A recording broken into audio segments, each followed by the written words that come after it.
Good evening, proletariat! Welcome to Turbo Tuesday, the show where we test the mettle of whatever boss Reddit is salivating over this week. As always, we built a list designed to showcase our CEO of choice to test their business acumen. After a chance to prove themselves, we'll give them a performance review and decide if they're likely to make it in the free meta, or if they'll need to be sent to a Siberian gulag. Today we've got a very special episode requested by Giant Skyhawk, the second place duelist in the second Yu-Gi-Oh! Quarantine series, who has demanded we take a look at... Oh, this is actually interesting. Thank you.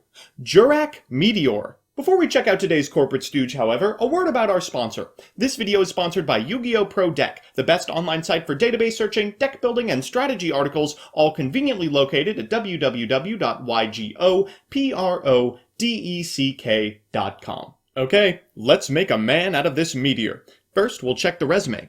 This card requires one JURRAC tuner and two or more non-tuner dinosaur-type monsters, and when this card is synchro-summoned, you can destroy all cards on the field. Then, you can special summon a tuner monster from your graveyard.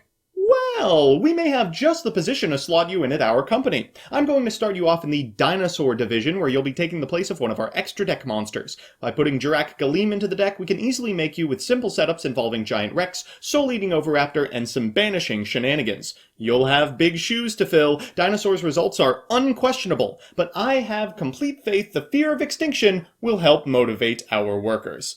It's time to test your on-the-job capabilities. Our boss is playing against Fluffle. Let's see what happens when these two blind second decks collide.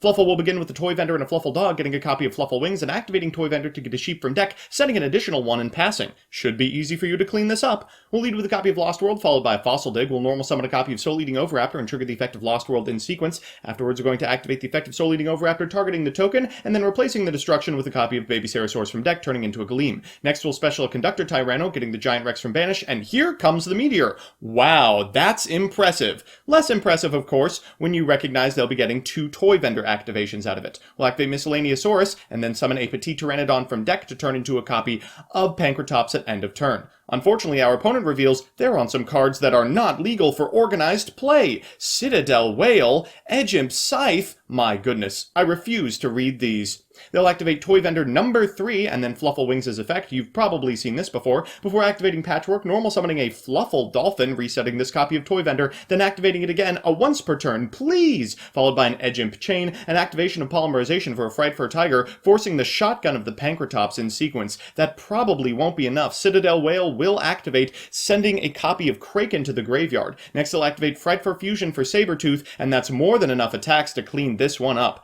Disappointing. Well, we're back, and just how did this neophyte Nibiru perform? Let's consult our super scientific metrics above. I'm giving this big stinkin' extinction a 3 in terms of consistency. It's actually extremely easy to make our Meteor, provided you draw an Oviraptor.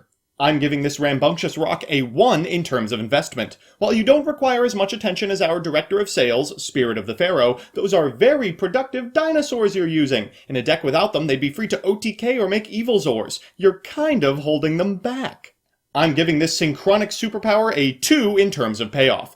On one hand, you're destroying a board where you're already ahead. But on the other hand, Raigeki. That said, my final verdict is... a second interview for JURRAC METEOR. Cameraman, let's celebrate with some rock polish.